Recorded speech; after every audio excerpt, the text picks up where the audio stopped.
قرآن مجید کے اندر اللہ رب العالمین نے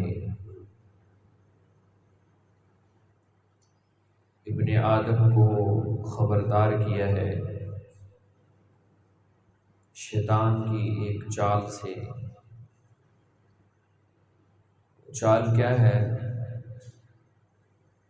اللہ فرماتا ہے یا بنی آدم، اے آدم کی اولاد، آدم کے بیٹو،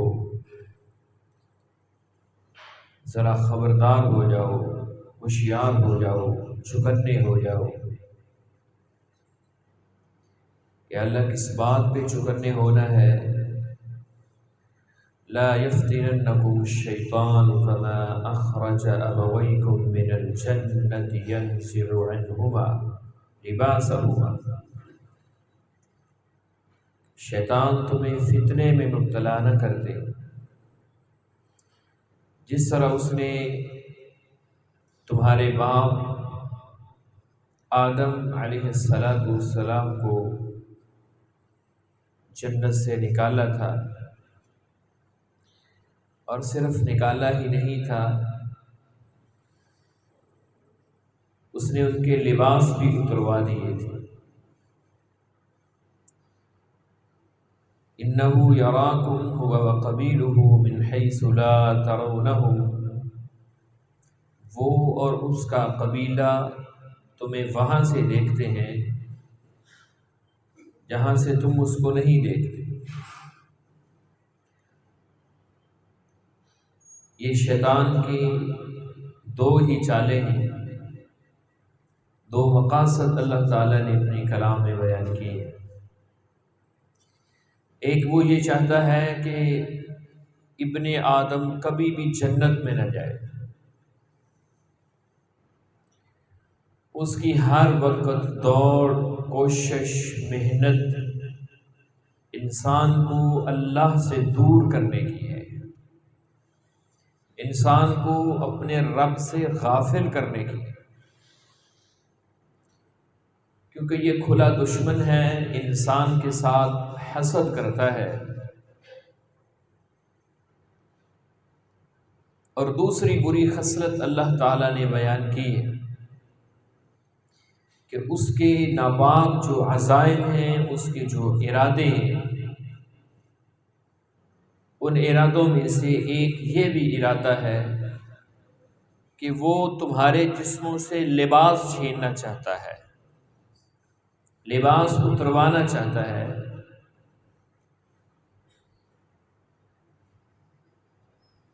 اور اگر ہم مجموعی طور پر اپنے معاشرے کی صورتحال کو دیکھیں تو شیطان اپنے لباس، اپنے مقصد کے اندر کامیاب ہے۔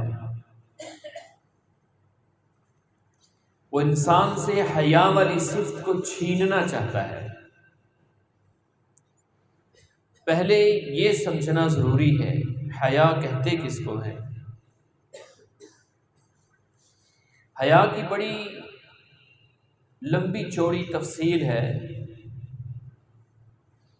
ایک حیا کی قسم تو یہ ہے کہ انسان دوسرے سے بات کرنے سے بھی شرمائے، اور جائز سوالات کے اندر شرم نہیں ہوتی۔ رسول اللہ صلی اللہ علیہ وسلم نے انصار کی عورتوں کی تعریف کی ہے۔ آپ نے فرمایا یہ سوال پوچھنے میں شرم نہیں کرتی، جس چیز کی ضرورت ہے ایمان کو، اسلام کو، میرے عمل کو، وہ جو پوچھ لیتے ہیں۔ ایک حیا ہے کہ انسان گناہ کرنے سے باز آ جائے، انسان اپنی جسم کی حفاظت کرے، اپنی عصمت کی حفاظت کرے، اپنی آنکھوں کی حفاظت کرے، اپنی شرمگاہ کی حفاظت کرے۔ ہم آج کے خطبے میں اس حیا کی بات کرنے لگے۔ اس حیا کے بارے میں رسول اللہ صلی اللہ علیہ وسلم نے فرمایا الحیاء والایمان قرنا جمیعا، حیا اور ایمان دونوں لازم و ملزوم ہیں۔ یہ کبھی نہیں ہو سکتا کہ کسی شخص کے اندر حیا ہو اور پھر ایمان نہ ہو، اور یہ بھی نہیں ہو سکتا کہ کسی شخص کے اندر ایمان ہو لیکن حیا نہ ہو۔ حیا ہوگا تو لازمی ایمان بھی ہوگا، ایمان ہوگا تو لازمی حیا بھی ہوگا۔ بات یوں سمجھ آتی ہے کہ جس طرح مومن آدمی کی سب سے بڑی جمع پونجی ایمان ہے، وہ ہر وقت اپنے ایمان کی فکر میں رہتا ہے، اور صحابہ میں یہ صفت تھی۔ وہ ایک دوسرے سے سوال کیا کرتے تھے کہ یار میری یہ کیفیت ہو گئی ہے، کہیں میرا ایمان چھن تو نہیں گیا، کہیں میں منافق تو نہیں ہو گیا۔ جس طرح ایک مومن بندے کو اپنے ایمان کی فکر ہونی چاہیے، اسی طرح ایک مومن بندے کو اپنی حیا کی بھی فکر ہونی چاہیے۔ انسان کے نفس کی 3 قسمیں اللہ تعالیٰ نے بیان کی ہیں، ان میں سے ایک یہ بھی ہے کہ نفس لوامہ جو انسان کو ملامت کرتا ہے، یہ درمیانی قسم ہے، درمیانی قسم ملامت کرتا ہے انسان کو کہ یار تم یہ گناہ کیوں کر رہے ہو۔ اور ایک اس سے اوپر والا درجہ ہے نفس مطمئنہ، کہ وہ انسان کو گناہ کے قریب بھی نہیں جانے دیتا، خبردار رک جاؤ، یہ گناہ نہیں کرنا۔ اور سب سے جو چھوٹی قسم ہے وہ یہ ہے نفس امارہ، یہ ابھارتا ہے انسان کو گناہ کے اوپر۔ اس سٹیج کے اوپر انسان کی حیا ختم ہو جاتی ہے۔ ایسے شخص کے بارے میں رسول اللہ صلی اللہ علیہ وسلم نے فرمایا اذا لم تستحی فاصنع ما شئت، جب انسان کے اندر سے حیا ختم ہو جائے تو پھر اللہ کو اس کی کوئی پرواہ نہیں ہوتی، وہ جو مرضی کرتا پھرے، اللہ اس کو اس کے حال پہ چھوڑ دیتا ہے۔ جب حیا ختم ہوگی تو اس کا مطلب ہے اس کا ایمان بھی ختم ہو گیا۔ اسی لیے رسول اللہ صلی اللہ علیہ وسلم فرماتے ہیں کہ ایک زانی آدمی سے اللہ تعالیٰ ایمان کو چھین لیتا ہے، اس سے ایمان نکل جاتا ہے، زانی آدمی سے ایمان نکل جاتا ہے، اس کے اندر ایمان نہیں رہتا ہے۔ تو یہ حیا ایک قیمتی چیز ہے۔ رسول اللہ صلی اللہ علیہ وسلم نے فرمایا ما کان فحش فی شیء الا شان، یہ بے حیائی جو ہے یہ جس چیز کے اندر آتی ہے اس کو بدصورت بنا دیتی ہے۔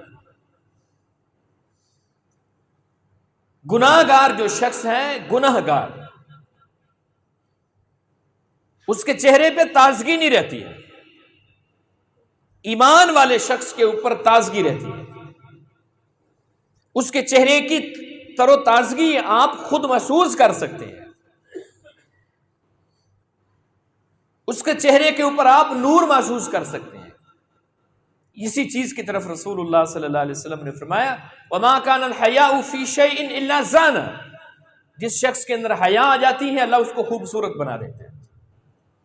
حیا آئی تو ایمان آیا، جب ایمان انسان کے دل کے اندر گھر کر جاتا ہے تو پھر اللہ اس کو خوبصورت بنا دیتا ہے، اس کے لباس سے خوبصورتی جھلکتی ہے، اس کے چہرے سے خوبصورتی جھلکتی ہے، اس کی چال ڈھال سے خوبصورتی جھلکتی ہے۔ اور رسول اللہ صلی اللہ علیہ وسلم نے قیامت کے قریب ایک زمانے کی نشاندہی کی، آپ نے فرمایا لم تظہر الفاحشۃ فی قوم حتی یعلنوا بها، جب کوئی قوم اعلانیہ فحاشی کرتی ہے، بے حیائی کرتی ہے۔ اعلانیہ کا کیا مطلب ہے؟ آپ جس چیز کی بھی تشہیر کو دیکھ لیں، پبلسٹی کو دیکھ لیں، اس کا تعلق عورت کے ساتھ ہے یا نہیں، عورت کو ننگا کر کے کھڑا کر دیا گیا ہے، بڑے بڑے پوسٹروں کی شکل میں، دکانوں کے اوپر کسی چیز کا تعلق عورت کے ساتھ نہ بھی ہو، پھر بھی وہاں پر تشہیر کے لیے عورت کو استعمال کیا جاتا ہے۔ نیم پر رہنا، کسی چیز کی طرف رسول اللہ صلی اللہ علیہ وسلم نے اشارہ کیا تھا، جب کوئی قوم اعلانیہ فحاشی کرتی ہے، عورت کے جسم سے لباس کو چھین لیا گیا، سپرے کا عورت کے ساتھ کیا تعلق ہے، کھاد کا عورت کے ساتھ کیا تعلق ہے، لیکن سپرے اور عورت کی تشہیر کے لیے بھی بڑے بڑے پوسٹروں کے اوپر عورت کو استعمال کیا۔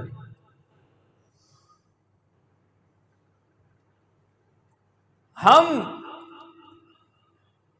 اس قدر ذلت کی پستیوں میں گر چکے ہیں۔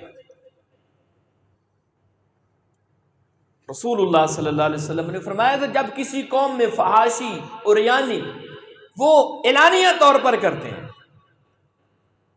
آپ کسی کو گانے سننے سے روکے ہوئے کہتے تم نہ سنو، مجھے کیوں روکتے ہو؟ یہ اعلانیہ فحاشی ہے، یہ انسان کو فحاشی کی طرف لے کر جانے والی چیزیں ہیں۔ تو آپ صلی اللہ علیہ وسلم نے فرمایا جو قوم اعلانیہ فحاشی کرتی ہے اس کے اوپر اللہ تعالیٰ عذاب کون سے مسلط کرتا ہے؟ الا فشا فیہ الطاعون والاوجاع التي لم تكن مضت في اسلافهم، اللہ اس کے اوپر سب سے پہلے جو بیماری مسلط کرتا ہے، جو اس قوم کے اوپر عذاب مسلط کرتا ہے، اللہ تعالیٰ اس کے اوپر طاعون جیسی وبا کو بھیج دیتے ہیں۔ طاعون کیا چیز ہے؟ یہ ایک ایسی بیماری ہے جو پھیلتی چلی جاتی ہے، اور اس قسم کی بیماریاں ہمارے معاشرے کے اندر عام ہیں۔ پچھلے دنوں کورونا جیسی خطرناک بیماری آئی ہے اور اس نے پوری دنیا کو اپنے لپیٹ کے اندر لیا ہے، اور ہم اپنے گھروں تک محصور ہو کر رہ گئے ہیں۔ ایک بندہ دوسرے بندے سے ہاتھ ملانا گوارا نہیں کرتا تھا کہ کہیں یہ بیماری مجھے نہ لگے۔ اسی طرح کی اور بہت سی بیماریاں معاشرے کے اندر آ چکی ہیں، اور دوسری اللہ کے پیغمبر علیہ السلام نے فرمایا ایسی بیماریاں آئیں گی جو تم سے پہلے لوگوں نے سنی بھی نہیں ہوگی۔ یہ مجھے بتانے کی ضرورت نہیں ہے، آپ مجھ سے بہتر جانتے ہیں۔ کل ہی ہمارے اسکول میں ایک بچے کی والدین آئے اور ایک ایسی بیماری کا نام لیا، میرے رونگٹے کھڑے ہو گئے۔ میری 34-35 سال عمر ہو چکی ہے، میں نے اس بیماری کا نام آج تک نہیں سنا۔ عجیب و غریب قسم کی بیماریاں، رسول اللہ صلی اللہ علیہ وسلم فرماتے ہیں یہ اس چیز کا نتیجہ ہے جب معاشرے کے اندر فحاشی عام ہو جاتی ہے، بے غیرتی عام ہو جاتی ہے، حیا جس معاشرے سے نکل جاتا ہے، اللہ اس معاشرے کے اندر یہ عذاب مسلط کرتا ہے۔ رسول اللہ صلی اللہ علیہ وسلم نے فرمایا قرب قیامت کیا ہوگا؟ خسف و قذف و مسخ، چہروں کو بگاڑا جائے گا، کچھ لوگوں کے چہروں کو بگاڑ دیا جائے گا، اور کچھ لوگوں کو زمین کے اندر دھنسا دیا جائے گا،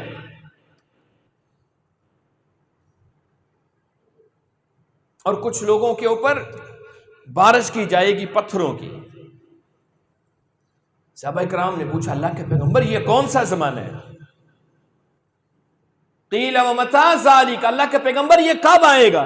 ہمارے اندر تو یہ بیماریاں نہیں ہیں، کہیں ہمارے اندر تو یہ بری خصلتیں نہیں ہیں جس کی وجہ سے اللہ رب العزت یہ 3 قسم کے عذابوں کو بھیجے گا۔ کون سی 3 قسم کی بیماریاں ہیں؟ رسول اللہ صلی اللہ علیہ وسلم فرماتے ہیں اذا ظہرت المعازف، جب آلات موسیقی عام ہو جائیں گے، عام ہو جائیں گے آلات موسیقی۔ کبھی گانے والی عورت کو عجیب و غریب نام سے پکارا جاتا تھا، اور آج یہ جو سوشل میڈیا کی مختلف اکاؤنٹ ہیں وہاں پہ جو عزت دار گھرانے اپنے آپ کو عزت دار گھرانے کہتے ہیں، ان کی بیٹیاں ان کے بچے کیا کرتے پھرتے ہیں؟ یہ مجھ سے بہتر آپ جانتے ہیں۔ آلات موسیقی اللہ کے پیغمبر علیہ السلام نے فرمایا تھا عام ہو جائیں گے۔ آپ کو اللہ رب العزت نے خوبصورت آواز دی ہے، خوبصورت آواز والا نوجوان یہ ایک نعمت ہے اللہ تعالیٰ کی، اس کا شکریہ ادا کیسے کرنا ہے؟ اس کو آپ قرآن مجید پہ لگائیں، اس کو آپ احادیث رسول پہ لگائیں۔ رسول اللہ صلی اللہ علیہ وسلم فرماتے ہیں، آپ نے فرمایا قرآن مجید کو خوبصورت آوازوں کے ساتھ پڑھا کرو، اور ایک حدیث کے اندر الفاظ ہیں جو قرآن مجید کو خوبصورت آواز کے ساتھ نہیں پڑھتا میں محمد کے ساتھ اس کا کوئی تعلق نہیں۔ نوجوانوں نے تو اس طرف آنا تھا، نوجوان کس طرف چلا گئے؟ یہ اپنی آواز کا غلط استعمال کرتا ہے، ناشکری کرتا ہے۔ جس رب نے آواز دی ہے وہ چھیننے پر قادر ہے، جس رب نے بولنے کی طاقت دی ہے وہ چھیننے پر قادر ہے۔ ایک لمحے کے اندر آپ کی ساری آواز کو وہ ختم کر سکتا ہے۔ ہم نے دیکھا ہے چند لمحوں کے اندر اللہ نعمتیں واپس لے لیتا ہے۔ آپ کے معاشرے کے اندر، آپ کے شہر کے اندر ایک شخص ہے جس کا دماغی توازن درست نہیں ہے، لوگ اس کے پیچھے آوازیں کسے پھرتے ہیں۔ حق تو یہ تھا کہ ہم اللہ رب العزت کا شکریہ ادا کرتے کہ اللہ نے ہمیں صحیح سلامت بنایا ہے، حق تو یہ تھا، لیکن لوگ اس کے پیچھے آوازیں کسے پھرتے ہیں۔ ایک وہ وقت تھا جب ہم نے اس کو صحیح سلامت دیکھا ہے، جب اللہ نعمتیں چھینتا ہے تو پھر وقت نہیں لگتا۔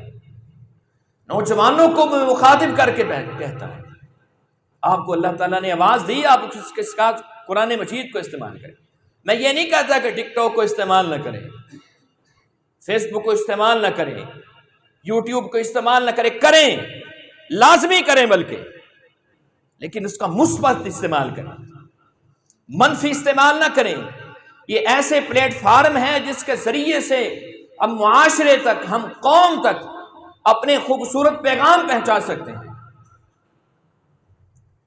ہم اچھی اچھی چیزیں لوگوں تک پہنچا سکتے ہیں، لیکن قوم اس طرف نہیں آتی ہے، قوم ان کا غلط استعمال کرتی ہے۔ ہر چیز کے اندر اللہ تعالیٰ نے اچھائی بھی رکھی ہے، برائی بھی رکھی ہے۔ حق یہ ہے کہ اس کو اچھے مقاصد کے لیے استعمال کیا جائے۔ رسول اللہ صلی اللہ علیہ وسلم فرماتے ہیں پہلی برائی آلات موسیقی عام ہو جائیں گے، والقینات، گانے والیاں عام ہو جائیں گی، گھر گھر میں ہوگی، اور اس کا عملی نمونہ آپ دیکھتے ہیں۔ اور تیسری برائی نبی صلی اللہ علیہ وسلم فرماتے ہیں وہ قوم شراب کو حلال کر لے گی، حلال سمجھے گی، میرا اس کے بغیر گزارا ہی نہیں ہے۔ ایسے کہیں گے لوگ میرا اس کے بغیر گزارا ہی نہیں ہے۔ یہ تین قسم کے گناہ رسول اللہ صلی اللہ علیہ وسلم فرماتے ہیں جس قوم کے اندر آئیں ان کے اندر اللہ تعالیٰ ان کے چہروں کو بھی مسح کرتا ہے، ان کے اوپر پتھروں کی بارش بھی ہوتی ہے، اور ان کو زمین کے اندر دھنسایا بھی جاتا ہے۔ اور آپ اس کی آپ تحقیق کر لیں، یوٹیوب کے اوپر ویڈیوز موجود ہیں، تمہارے پاکستان کی ویڈیوز موجود ہیں کہ جن لوگوں کے چہروں کو اللہ تعالیٰ نے مسح کیا ہے، جن کو زمین کے اندر دھنسایا ہے۔ کشمیر کے ایک علاقے کی ویڈیو موجود ہے، اس علاقے کے اندر اللہ تعالیٰ نے پتھروں کی بارش کی ہے۔ یہ کوئی دور نہیں ہے، میرے اوپر بھی آ سکتا ہے، میرے اور آپ کے اوپر بھی آ سکتا ہے۔ اس لیے اپنے معاشرے کو سدھارنے کی کوشش کریں۔ کوئی اس طرح کی چیزیں گانے سنتا ہے، آپ اس کو اگر کہہ لیں گے تو وہ آپ کو منہ میں نہیں ڈالے گا، منہ میں نہیں ڈالے گا۔ یہ ایمان کا تقاضا ہے، ایمان کا تقاضا ہے کہ اس کو جس انداز کے ساتھ آپ روکنے کی کوشش کر سکتے ہیں روکنے کی کوشش کریں۔ یہ صفت اتنی خوبصورت ہے، حیا والی صفت۔ موسیٰ علیہ السلام، بنی اسرائیل کا ایک بندہ غلطی سے مارا گیا، دوڑتے ہوئے مدین کے علاقے میں پہنچے تو وہاں پر ایک درخت کے نیچے بیٹھ کر اللہ تعالیٰ سے دعا کی، رب انی لما انزلت الی من خیر فقیر، یا اللہ میں بھلے پیغمبر ہوں لیکن میں صرف تیرے در کا فقیر ہوں، میرے اختیار میں کچھ بھی نہیں ہے، میں تیرے در کا فقیر ہوں، میرے لیے کھانے کا بندوبست کر۔ ادھر سے کیا دیکھا؟ کچھ لوگ ہیں کنویں کے اوپر اپنے جانوروں کو پانی پلا رہے ہیں، اور پیچھے کچھ نوجوان لڑکیاں وہ اپنے جانوروں کو لے کر کھڑے ہیں۔ کس لیے؟ یہ لوگ چلے جائیں گے، باپردہ ہیں وہ، یہ لوگ چلے جائیں گے اور پھر اس کے بعد ہم اپنے جانوروں کو پانی پلائیں گے۔ موسیٰ علیہ السلام گئے، پوچھا آپ کیوں نہیں پانی پلائے؟ کیا ہم عزت دار لوگ ہیں، ہم مردوں کے اندر گھس کر ان کو پانی نہیں پلانا چاہتے، یہ لوگ چلے جائیں گے، اب پیچھے کوئی پانی نکالنے والا بھی نہیں ہوگا، ان کا بچا ہوا گدلا پانی ہم اپنی بکریوں کو پلا کر جائیں گے۔ موسیٰ علیہ السلام کو اللہ تعالیٰ نے بڑی طاقت دی تھی، آپ خود آگے ہوئے، بکریوں کے لیے پانی نکالا اور پھر ان بچیوں کو پلایا۔ اب یہ پانی پلا کر چلی گئی ہیں، باپ نے سوال کیا، باپ نے پوچھا ہے، ایمان والا آدمی فہم و فراست والا ہوتا ہے، یہ نہیں ہوتا، بے فکر نہیں ہوتا ایمان والا آدمی اپنی اولاد کے بارے میں، میرا بچہ میری بچی جہاں مرضی جائے جیسے مرضی جائے کوئی پوچھنے والا نہیں، وہ فکر کرتا ہے۔ اس باپ نے بھی فکر، بعض نے کہا ہے کہ یہ حضرت شعیب علیہ السلام کی بیٹیاں ہیں، لیکن اس کا کوئی ثبوت نہیں ہے، یہ شعیب علیہ السلام کی بیٹیاں نہیں تھیں۔ باپ نے پوچھا کہ بیٹا پہلے آپ لیٹ آتی تھیں، آپ اتنی جلدی آ گئی ہیں پانی پلا کر، وجہ کیا ہے؟ بیٹیوں نے کیا کہا؟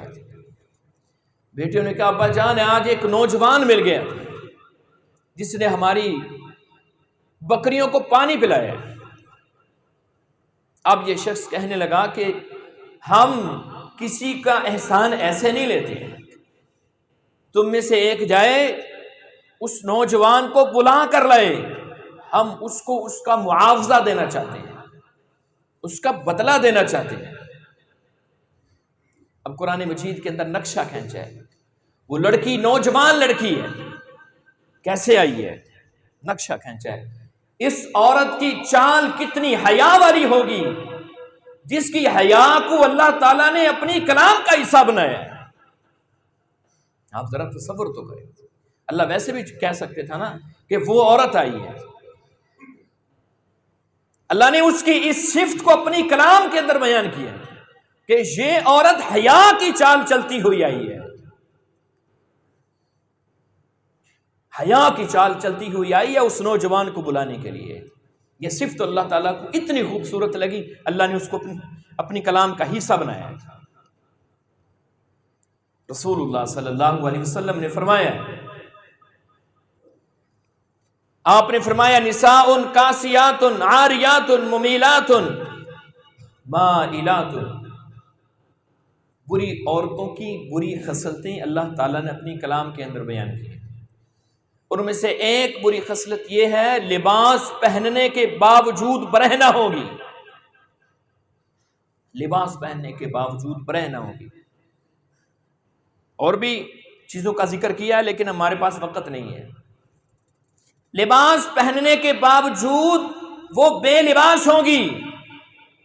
رسول اللہ صلی اللہ علیہ وسلم فرماتے ہیں جنت میں جانا تو دور کی بات، ایسی عورت جنت کی خوشبو بھی نہیں پا سکے گی۔ اچھا یہ عورت کے بارے میں اللہ تعالیٰ نے کہا ہے، ہمارے ہاں صورتحال اس سے بھی آگے بڑھ چکی ہے۔ مردوں کا لباس ایسا ہے کہ جو دیکھنے کے قابل نہیں ہے، مردوں کا لباس، آپ نے شلوار قمیض پہنی ہوئی ہے، یہ ایک حیا والا لباس ہے، حیا والا لباس ہے۔ میں نے کسی شخص کو نہیں دیکھا کہ وہ شلوار قمیض کے اندر برا لگتا، یہ ایک خوبصورت لباس ہے۔ اور ہمارا کلچر بھی ہے، قومی کلچر، ہمارا قومی لباس بھی ہے یہ شلوار قمیض، لیکن ہم دماغی طور پر اس قدر انگریز کے غلام بن چکے ہیں غیر مسلموں کے اس قدر غلام بن چکے ہیں، ہمیں اپنا لباس بھی پسند نہیں۔ ہمارے پاس حفظ کی کلاس ہے اسکول کے اندر، ایک طالب علم آیا تو میں نے ان کو کہا کہ ہمارا جو حفظ کا جو یونیفارم ہے نا وہ شلوار قمیض ہے، سفید یونیفارم۔ اب اندازہ لگائیں وہ 5 کلاس کا اسٹوڈنٹ ہے، 6 کلاس کا اسٹوڈنٹ ہے۔ والدین کے الفاظ یہ تھے تو ہمارے بچے نے تو کبھی شلوار قمیض پہنی نہیں، یہ تو پینٹ ہی پہنتا ہے، ٹراؤزر ہی پہنتا ہے، حیا والا لباس نہیں ہے یہ۔ غیرت مند آدمی ایسا لباس نہ اپنی بیٹی کے لیے پسند کرتا ہے نہ اپنے بیٹے کے لیے پسند کرتا ہے جس کے اندر جسم کے اعضاء واضح نظر آئیں۔ رسول اللہ صلی اللہ علیہ وسلم فرماتے ہیں ایسی عورت جنت کی خوشبو بھی نہیں پا سکے گی جو لباس پہننے کے باوجود بے لباس ہوگی۔ اپنے اندر حیا والی یہ صفت پیدا کریں، اپنے بچوں کے اندر یہ صفت پیدا کریں، اپنے لباس حیا والے بنائیں، اپنی چال حیا والی بنائیں، اپنی آنکھوں کے اندر حیا پیدا کریں۔ اللہ تعالیٰ مجھے اور آپ کو حیا والا بنا دے، اللہ ہم سب کے اندر حیا پیدا کر دے۔